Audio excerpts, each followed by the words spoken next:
Welcome to SKM institute. नए सत्र के लिए इग्नू के सॉल्व असाइनमेंट अवेलेबल है। आप इस व्हाट्सएप नंबर पर कांटेक्ट कर सकते हैं सॉल्व असाइनमेंट्स के लिए, या आप डिस्क्रिप्शन में जो लिंक दिया गया है, चैट लिंक है, आप वहां से डायरेक्ट चैट कर सकते हैं। IAS फाउंडेशन प्रोग्राम के तहत जो इग्नू के स्टूडेंट्स हैं, BA विषय से संबंधित जो क्लासेस लिया गया था टीचमेंट ऐप पर, उन क्लासेस को मैं एडिट करके 1 बाय 1 यूट्यूब पर अपलोड कर रहा हूं, ताकि जो अदर स्टूडेंट्स हैं इग्नू के, वे इसका फ़ायदा ले सकें। कुछ स्टूडेंट्स को पता ही नहीं होता कि UPSC IAS PCS क्या है। मुख्य रूप से यह परीक्षा आर्ट्स के विषयों पर आधारित है। उन्हें स्कूल और कॉलेज के समय में ही इस परीक्षा की तैयारी धीरे धीरे शुरू कर देनी चाहिए। मेरे ये ऑनलाइन कोर्सेस हैं जिसके रजिस्ट्रेशन ओपन हो चुके हैं नेक्स्ट बैच के लिए।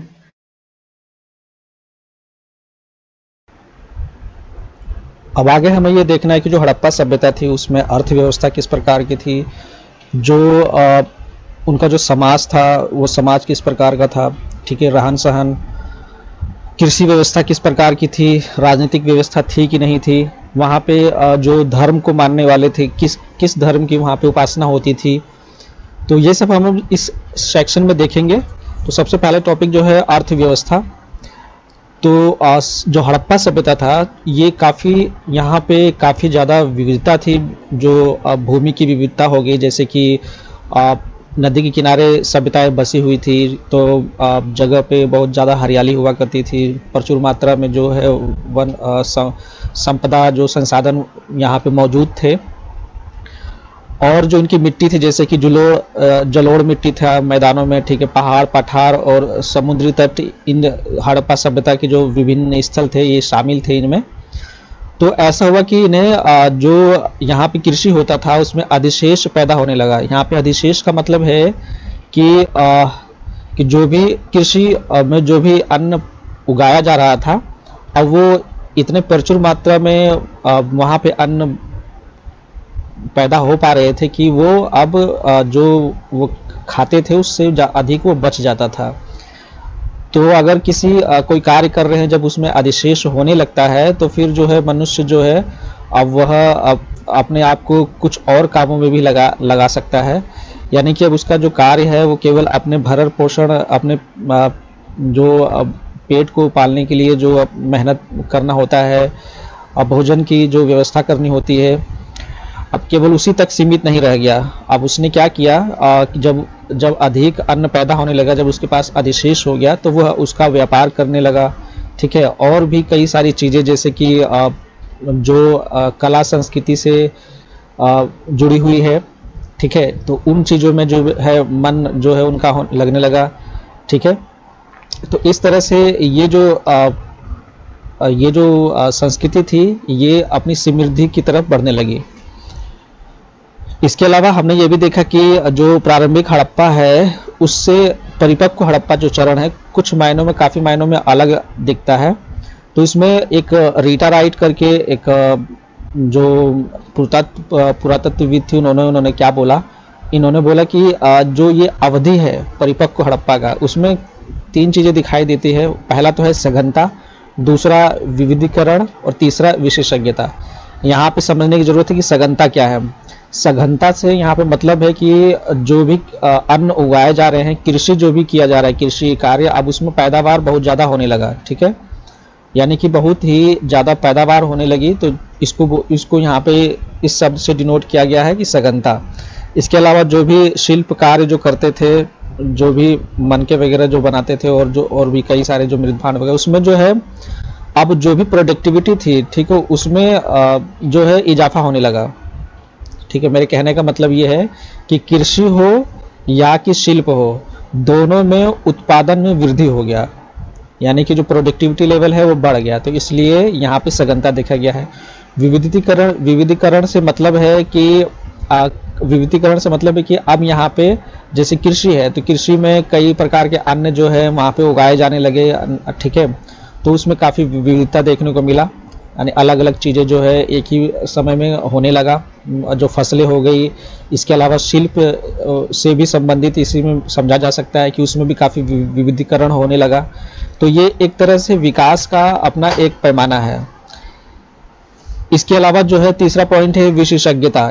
इसका यह मतलब है कि जब एक एग्जाम्पल के तौर पे अगर जो कृषि है, कृषि से अगर पूरे तरह से जो भी किसान जो है खेती कर रहा है, लेकिन उसका जो है जीवन यापन नहीं हो पा रहा है, या वो पूरा समय उसके लिए उसके पास मतलब समय बच जा रहा है, तो वो कुछ और भी चीज़ें करेगा, ठीक है, कृषि के साथ साथ। लेकिन अगर कृषि इतना महत्वपूर्ण हो जाए कि उसको पूरा ही जो है अपना समय जो है कृषि में ही डाल देना पड़े, तो वह फिर वो दूसरा काम करने के लिए किसी एक्सपर्ट को रखेगा। जैसे कि मान लीजिए अगर उसको चावल ही चावल उगाना है, अब उसको चावल का व्यापार करना है, ठीक है, तो वह किसी व्यापारी को रखेगा कि आइए आप जो है हमारे चावल को जो है ले जा करके दूसरे शहरों में इसको जो है इसका एडवर्टाइजिंग करके और किसी भी अपने टेक्निक से इसको बेचिए, ठीक है, अच्छे दामों पर।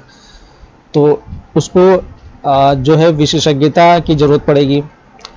हालांकि अगर वह कृषि के उत्पादन में ही अगर वो उसको समय बच जा रहा है, या मतलब कृषि का कार्य उतना नहीं है, तो कुछ समय जो है अपना कृषि कार्य करेगा और बाकी खाली समय में वो खुद ही जो ले जा करके अपना चावल वगैरह बेचेगा, ठीक है। तो जब कृषि में सघनता आई और विविधीकरण जब हुआ, समाज में सघनता और विविधीकरण हुआ, तो फिर हमें विशेषज्ञों की आवश्यकता पड़ने लगी। मतलब उस संस्कृति में वहाँ पे विशेषज्ञ लोगों की आवश्यकता पड़ने लगी। तो यही कारण है कि जो अंशकालिक, जैसे कि इसमें एक तरह समझ सकते हैं कि जो अंशकालिक पशु चिकित्सक थे या जो है अंशकालिक बुनकर रहे होंगे, ठीक है, वो अब जो है वो पूर्णकालिक बन गए, और वहाँ पे उनकी जगह पे अब वे जो है एक विशेषज्ञों की आवश्यकता होने लगी, ठीक है। तो इस तरह से ये पूरा जो अर्थव्यवस्था है हड़प्पा सभ्यता की कार्य करती थी। अब यहाँ पे कृषि जो है काफ़ी कुछ हम पहले ही पढ़ चुके हैं, तो इसमें कुछ खास है नहीं। हड़प्पा सभ्यता में रबी जो है रबी को जो सर्दी की जो फसलें होती है उन्हें रबी कहते हैं, ठीक है। तो इसमें जो हमें प्राप्त हुआ है कि गेहूं, जौ, मटर, छोले, तिल, सरसों और मसूर की यहाँ पे फसलें होती थी। और ग्रीष्मकालीन फसलें जिसे खरीफ कहते हैं, यहाँ पे बाजरा, चावल की खेती यहाँ पे होती थी, ठीक है। ये इलाके हैं लोथल, रोजड़ी, कुंटासी, सुरकोटदा, शिकारपुर, यहाँ पे हमें बाजरा के स्थलों से हमें बाजरा प्राप्त हुआ है। इसके अलावा गुजरात के बाहर जो है इसकी खेती, जैसे कि हड़प्पा, कुड़ाल और संगोल में, ठीक है, यहाँ पर भी हमें बाजरा प्राप्त हुआ है। चावल को हड़प्पा, कुड़ाल और कालीबंगन, लोथल और रंगपुर से यहाँ से इनको जो है साक्ष्य प्राप्त हुए हैं चावल के। और इसके अलावा हमें जो है खेती करने के तरीके में हमें हाल के नमूने प्राप्त हुए हैं, जूते हुए खेत प्राप्त हुए हैं कालीबंगन से, ठीक है। तो ये हम काफ़ी कुछ पहले ही पढ़ चुके हैं। इसके अलावा यहाँ पे जो तांबे का उपयोग होता था, तांबे की दरातियाँ मिली है। सिंचाई की तकनीकों में एक बहुत ही इम्पोर्टेंट फैक्ट है कि शीट फ्लूडिंग यहाँ पे होता था। जैसे कि सिंधु में जब बाढ़ आ जाता था तो उस बाढ़ के पानी को जो है सिंचाई के लिए उपलब्ध किया जाता था। और इससे भी हमें ये पता चलता है कि जो कई सारे शहर जो है चबूतरों पे बने हुए थे, जो हमने पिछली क्लासेस में देखा था कि वहाँ पे कई चबूतरों पे जो है दुर्ग बने हुए थे। तो ये चबूतरे पर क्यों बने हुए थे, इससे हमें पता चलता है कि ये जो बाढ़ से बचने के लिए चबूतरों का निर्माण, चबूतरों पर शहर को बसाया गया था, ठीक है। और इसके अलावा हमने पिछली क्लास में पढ़ा था कि जैसे धोलावीरा जगहों पर जलाशयों का किस तरह से इस्तेमाल किया जाता था, ठीक है। घाघरा हक्कर जगह पे जो है जो हड़प्पा स्थल प्राप्त हुआ, वहाँ पे नहरों से सिंचाई की जाती थी। इसके अलावा कुछ पालतू जानवर भी थे, जैसे कि मवेशी, भैंस, भेड़, बकरी, सुअर, ऊँट, हाथी, कुत्ता, बिल्ली, इन सब का इस्तेमाल किया जाता था, ठीक है। तो जो है कुछ मवेशियों का मांस भी लिया जाता था। कुछ मवेशियों से जो है भारवाहक जो है बोझा कृषि के लिए कुछ का इस्तेमाल किया जाता है। कुछ को जो है जो बोझा जो होता है, भार जो होता है, वो लाद करके उनसे इधर उधर ले जाया जाता था, ठीक है। और कुछ जंगली जानवरों का भी शिकार करते थे, जैसे कि जंगली भैंस, हिरण, जंगली सुअर, गधा, सियार, ठीक है, कृतंक में चूहा और गिलहरी जैसे जानवर और खरगोश का जो ये यहाँ पे शिकार करते थे हड़प्पा सभ्यता में। तो ये तो हो गया इनसे संबंधित। शिल्प कला के बारे में हम काफ़ी कुछ पहले से ही पढ़ चुके हैं, ठीक है, और पिछले चैप्टर में भी था। तो बेसिकली इसमें कुछ है नहीं, वही मृदभांड के बारे में है। और बस इतना समझ लीजिए कि जो परिपक्व अवधि में जो शिल्प है, शिल्प एक विस्तृत श्रृंखला हमें प्राप्त होती है, जो प्रारंभिक हड़प्पा संस्कृति में देखा गया था, उससे काफ़ी जो है एक्सपर्ट लेवल पे जो है परिपक्व हड़प्पा संस्कृति में हमें ये मृदभांड वगैरह दिखते हैं। ठीक है, और मृदभांडों में सबसे सामान्य जो है लाल बर्तन है, याद रखिएगा। धातु कर्म जो है, धातु कर्म में क्या क्या ज्ञान था, जैसे कि तांबा, सोना, चांदी, इन धातु कर्म के बारे में हड़प्पा वासियों को पता था।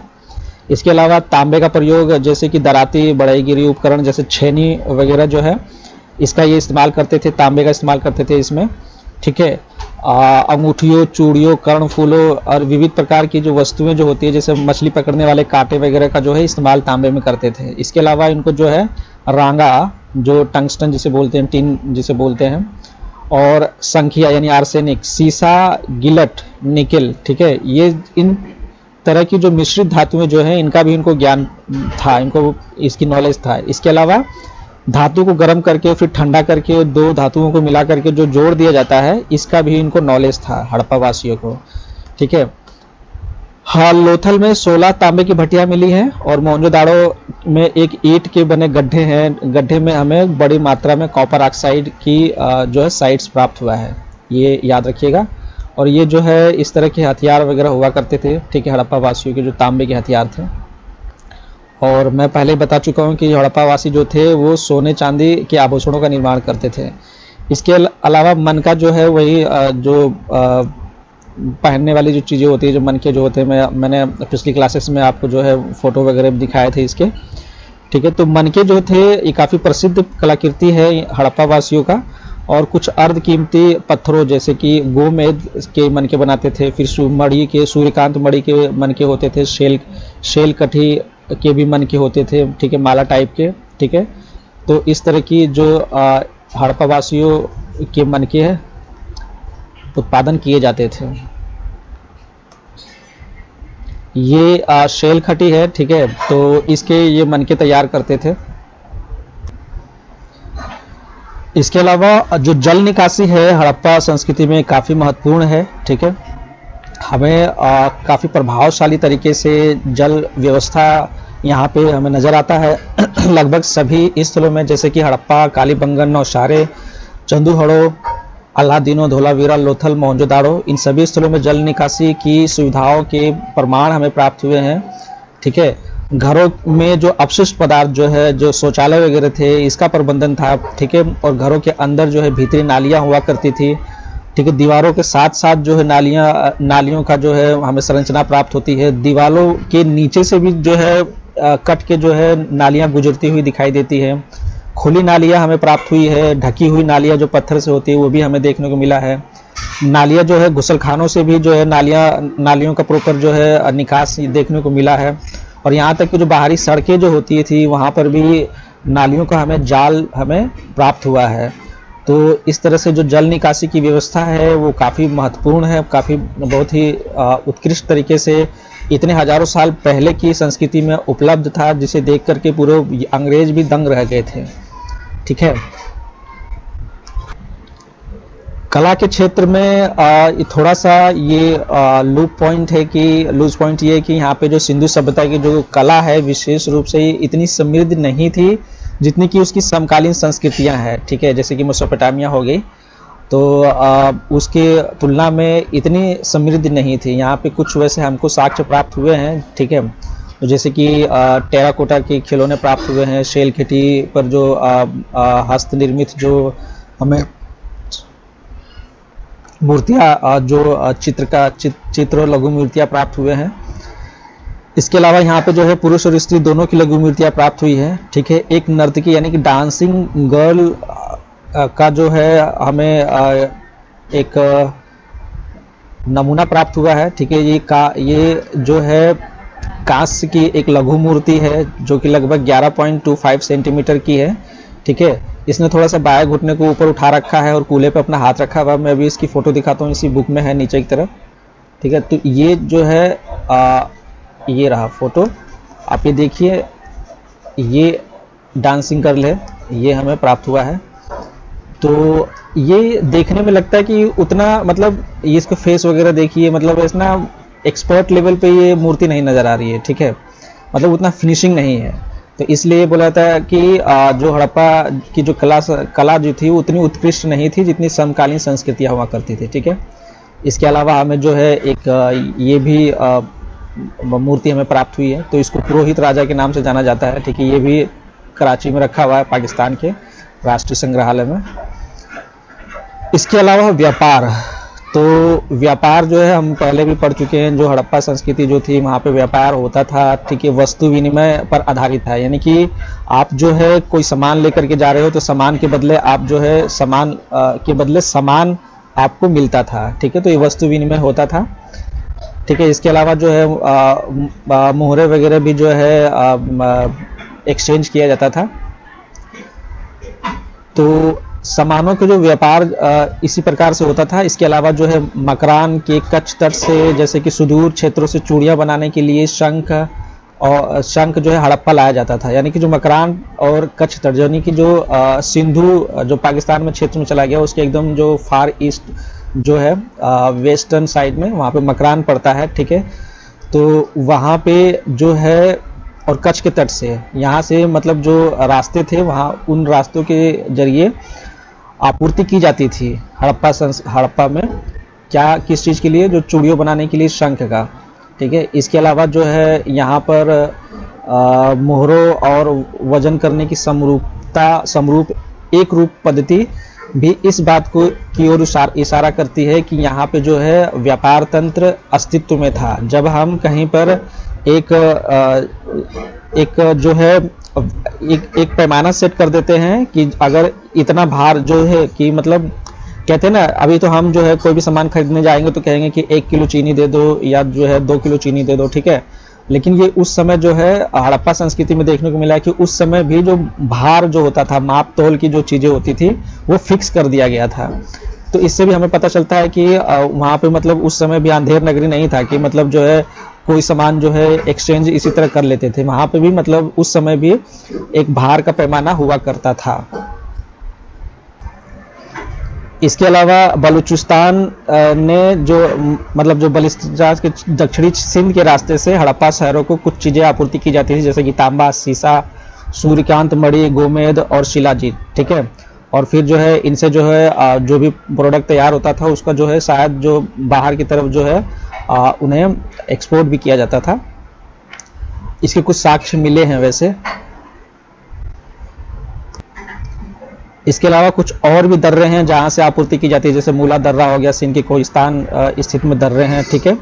बलूचिस्तान में जो कागनडोर है, शाही टंप, वहाँ से भी जो है तटी मार्ग था, उस रास्ते का भी उपयोग किया जाता था। सिंध के स्थलों में जो पंजाब के स्थलों के समीप जो है वहाँ से शंख और चकमक पत्थर जैसी सामग्री की आपूर्ति की जाती थी। ये इतना कोई खास इंपॉर्टेंट नहीं है, महत्वपूर्ण नहीं है, वैसे आप लोगों को पढ़ना होगा तो बुक में पढ़ लीजिएगा। तो बेसिकली हम ये आते हैं कि जो हड़प्पा समाज किस प्रकार का था, ठीक है। तो पुरातात्विक साक्ष्यों से हमने ये सब देखा है कि जो समाज था, हड़प्पा का समाज जो था, वो वहाँ पे शिल्प विशेषज्ञ हमें दिखाई देते हैं, व्यापारी दिखाई देते हैं, ठीक है। सामानों का जो है विनिमय होता था।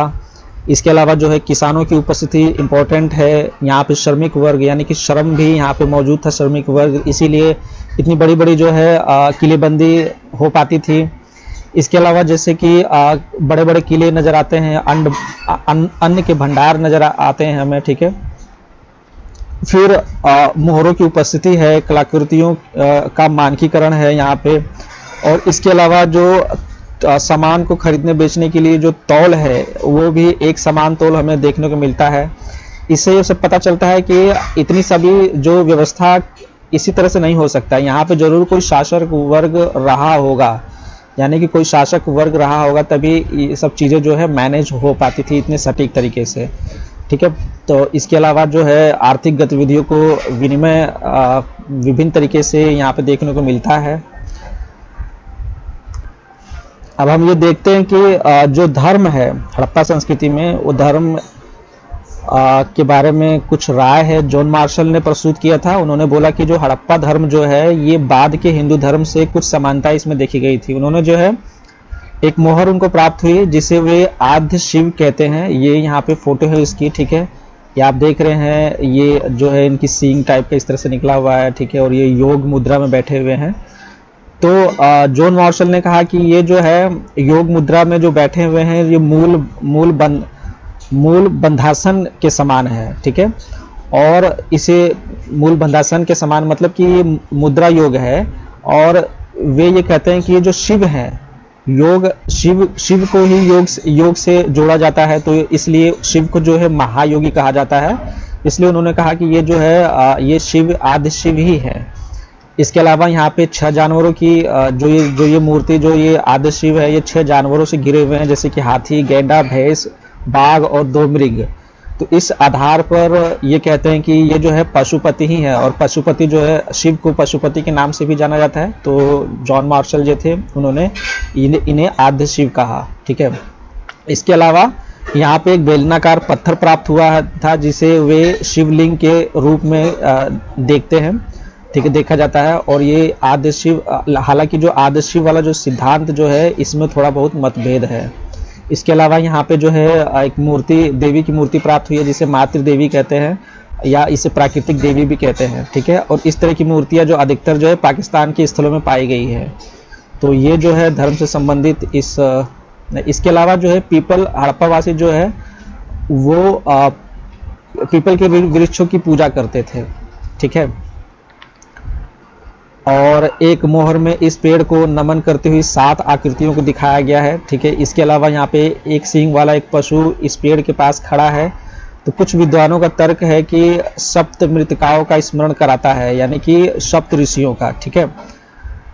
इसके अलावा यहाँ पे वैसे तो कोई मंदिर की संरचना प्राप्त नहीं हुई है वास्तुकला के क्षेत्र में, ठीक है। और इसके अलावा यहाँ पे जो अंत्येष्टि जो है, यानी कि जब व्यक्ति मर जाता है तो उसके बाद उसका जो दाह संस्कार किस प्रकार की किया जाता है, तो यहाँ पे दोनों प्रकार की क्रियाओं का प्रचलन देखने को मिलता है। शव दहन, यानी कि जो शरीर को जलाया भी जाने वाली क्रिया भी यहाँ पे देखने को मिली थी हड़प्पा संस्कृति में, और दफनाने वाली भी, ठीक है। तो ये जो चैप्टर है ये खत्म होता है। अब यहाँ पे जो है बोध प्रश्न है। पहला बोध प्रश्न ये है, बोध प्रश्न 2 में, कि हड़प्पा बस्तियों की वास्तुकला की विशेषताओं और जल निकासी पर चर्चा करें। तो अभी हमने ऊपर डिस्कशन किया है कि जल निकासी किस प्रकार की थी, ठीक है, और वास्तुकला के बारे में भी हमने पढ़ा है, जो मनके वगैरह जो थे किस तरह से। तो वहाँ से आप जो है इसका क्वेश्चन का आंसर दे सकते हैं। इसके अलावा हड़प्पा धर्म के प्रमुख तत्व क्या है, तो ये हमने अभी तुरंत डिस्कस किया है कि जो आद्य शिव थे उसके बारे में जो हमें जो जॉन मार्शल को एक मोहर प्राप्त हुई है, उसमें जो आकृति है वे आद्य शिव, उनको वो जो कहते हैं जॉन मार्शल की ये आद्य शिव से रिजेंबल करती हैं। उनको नाम देते हैं, किस लिए देते हैं, क्योंकि योग की मुद्रा में बैठे हुए हैं और उनके आसपास 6 जानवर हैं, इसलिए उसे पशुपति कहते हैं, और पशुपति जो है भगवान शिव को ही कहा जाता है। इसके अलावा वहाँ पे एक शिवलिंग प्राप्त हुआ है। फिर देवी की मूर्ति प्राप्त हुई है जिसे जो है प्राकृतिक देवी या मातृ देवी के नाम से जाना जाता है। तो बेसिकली वे जो जॉन मार्शल है वो हड़प्पा धर्म को बाद के हिंदू धर्म से जोड़ते हैं। तो इसका आंसर इस तरह से दे सकते हैं आप। हड़प्पा वासियों की अर्थव्यवस्था की मुख्य विशेषताओं का वर्णन करें। तो अभी हमने ये ऊपर जो है डिस्कस किया था, उसी में से आप जो है अपनी भाषा में इसको लिख सकते हैं। ये जो प्रश्न नंबर 4 है, निम्नलिखित में से कौन सा कथन सही है। तो शिव सबसे महत्वपूर्ण हड़प्पा भगवान प्रतीत होते हैं। ये जो प्रश्न है ये सही है। हमने देखा आद्य शिव जो है, ठीक है, तो ये जो है सही है। और हड़प्पा की धार्मिक वस्तुओं में महिला देवियां अनुपस्थित थी, ये गलत है। यहाँ पे जो है हम जो है देखते हैं जो प्राकृतिक देवी जिसे बोलते हैं या मातृ देवी, ये हमें मूर्ति प्राप्त हुई है। लगता है कि वृक्षों की भी पूजा हड़प्पा वासी करते थे, ये बिल्कुल सही है। हमने देखा जो पीपल के वृक्ष का जो है वो किया जाता था पूजा यहाँ पे। हड़प्पा वासियों द्वारा किसी भी पशु की पूजा नहीं की जाती थी, ये जो है इसका आंसर, ये कथन गलत है, क्योंकि हड़प्पा संस्कृति में एक पशु की पूजा की जाती थी, ठीक है। तो इस प्रश्न नंबर 4 में पहला ठीक है और जो है तीसरा कथन जो है वो सही है, बाकी ये दूसरा और चौथा कथन जो है गलत है। तो ये लगभग जो है ये चैप्टर कंप्लीट हुआ। अब इसके बाद जो है हमारे पास जो नेक्स्ट चैप्टर भी हड़प्पा संस्कृति से ही रिलेटेड है, और उसके बाद ये जो ब्लॉक 2 है, बुक 2, ये पूरा कंप्लीट हो जाएगा। ये हड़प्पा सभ्यता पार्ट 3 जो है हमें ये नेक्स्ट क्लास में स्टार्ट करेंगे, और उसके बाद मोस्ट प्रोबेबली ये एक ही क्लास में ख़त्म हो जाएगा। और उसके बाद जो ये पूरा का पूरा जो खंड है, ये खंड 2 जो है, इस दूसरा बुक जो है ये कंप्लीट हो जाएगा। ठीक है, उसके बाद जो है खंड 3 हम स्टार्ट करेंगे। Thank you very much.